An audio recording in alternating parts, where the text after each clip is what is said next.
Hi everyone, welcome back to my channel. My name is Gretchen, and today I'm here with another shortlist review from this year's Women's Prize for Fiction. And today I'm going to be talking about Good Girl by Aria Aber. So this is a debut novel. It is set in Berlin and it follows our main character, Nila. She's 19 years old and she is the daughter of Afghan refugees. Both her mother and father came over to Berlin, and her mother has since passed away, so her father is the one that she is living with and taking care of her. Now, her father is very much still proud of his Afghan heritage, but Nila really struggles with that part of her life. And there's a big part of this book that focuses on her identity. And she does not tell people that she's Afghan. If she is questioned about her heritage, she will say that she is Greek. She'll say she's Italian. I think she also says Spanish. So basically anything that she could think of that people would believe other than the fact that she is Afghan. And part of this is because she feels a great bit of shame for her Afghan background, but part of it too, I think, is that she's also scared. She lives in a very poor area and she grew up with a lot of racism and hatred around her, and it comes down to that bit of shame that she has, but also her being scared because she is around people that don't like Afghans and would very much potentially hurt her if they knew that information about her. So her struggling with her identity is a big part of this book. There's also that relationship that she has with her father. Her father is proud to be Afghan and he wants his daughter to do the same, and he wants her to grow up in a way that is respectable, and that you hear the term he wants her to be a good girl several times throughout this novel. And being that good girl is in his mind aligning with his values as an Afghan and following the traditions of the Afghan culture. However, Nila, who is trying to escape from that, basically does the complete opposite, and we find her in the depths of the underground club scene in Berlin, and she is constantly partying, and there is a tremendous amount of drug use happening throughout this book, and she's really wanting to find herself, but she goes down this extremely destructive path, and she's doing a pretty good job of that on her own, you know, through her partying and her drug use. And then she gets involved in a relationship and things really start to spiral out of control for her. So this man that she meets, his name is Marlowe. He is an American.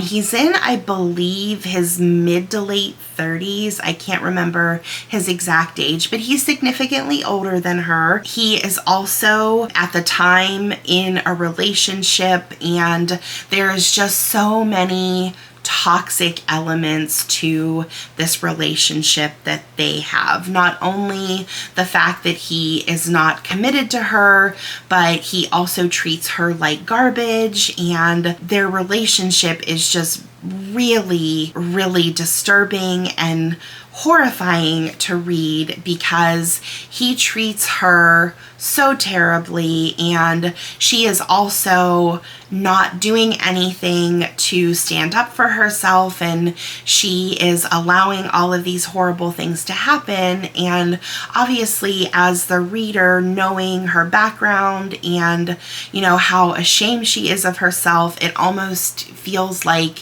she thinks that this is what she deserves and what is expected. And in her trying to find herself, she's just finding even worse situations situations to get herself in. There were so many times throughout this novel that I was angry at Neela, and I just wanted to grab her by the shoulders and shake some sense into her and just tell her that she was intelligent and she was a good person and she needed to run as far away as she could from that life that she was spiraling into with Marlo and the drugs and the way that she would treat her father. And she did have aspirations to go to the UK for university. She felt like if she could get there, that it could be a refuge for her and she could be in a place that would be more accepting of her, and she would have that freedom to be who she was without having to be ashamed of her past and her father. And this book, it was very poetic in its prose, and it was deep and it was very nuanced. And I will also say there were times though where it did feel extremely heavy-handed. We kind of, as a reader, got hit over the head multiple times with the author just trying to drive those points home. It was edgy, it was sharp, but it was also a very sad and depressing and bleak read, and it was really tough to see a promising young woman make all of those terrible decisions and choose that path of self-destruction. And I really struggle with books like that in my enjoyment level. Even though I thought that this book was very well written and it had a lot to offer, I didn't enjoy it because of the subject matter and because it was just so, like I said, depressing to read. And if you like books that are handling that difficult subject matter, those toxic relationships, the heavy drug use kind of narratives, this is a book that you might really well get along with. But at the end, the subject matter was just kind of dragging me down, and it was bringing that down my mood. And as I was reading it, I had to kind of prepare myself to pick it back up because I knew that as soon as I picked it up, I would just be back in that sad, depressing place again. And it did make it more of a struggle for me to get through. But I don't want that to take away from this book. Like I said, I thought that it was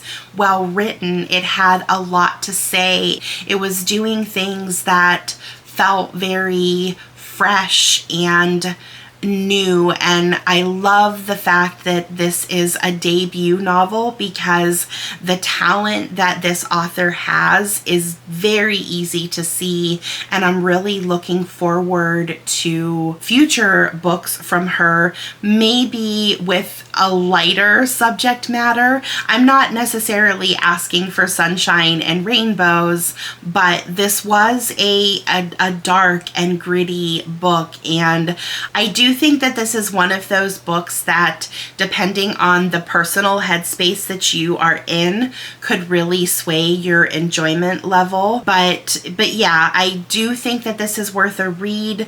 Compared to some of the other books that are on the short list, I think that this book is doing something unique and special, and it's got that grittiness to it. It's got that raw, just vulnerable feel to it, and I feel like this is a book that I'm not likely to forget about for a very long time, even though, like I said, it was a darker book, and I cannot honestly say that I enjoyed reading this. It was a tough read, but it has all of those hallmarks of a really good, solid book. And I think that if you feel like you could handle a book with subject matter like this, I definitely think that this one is worth a read. So there you have it. I am currently still on my journey with this short list. I am almost done with my final book. I have about, I want to say maybe 40 pages left of The Persians, and then that'll be it for the Women's Prize for Fiction. I still have a couple more review videos to get out to you for that, so those should be coming soon. And when we get closer to the prize being announced, I will do a video talking about my official ranking and which ones I think will ultimately, or which one I should say, will ultimately end up being the winner. So until we read again, bye!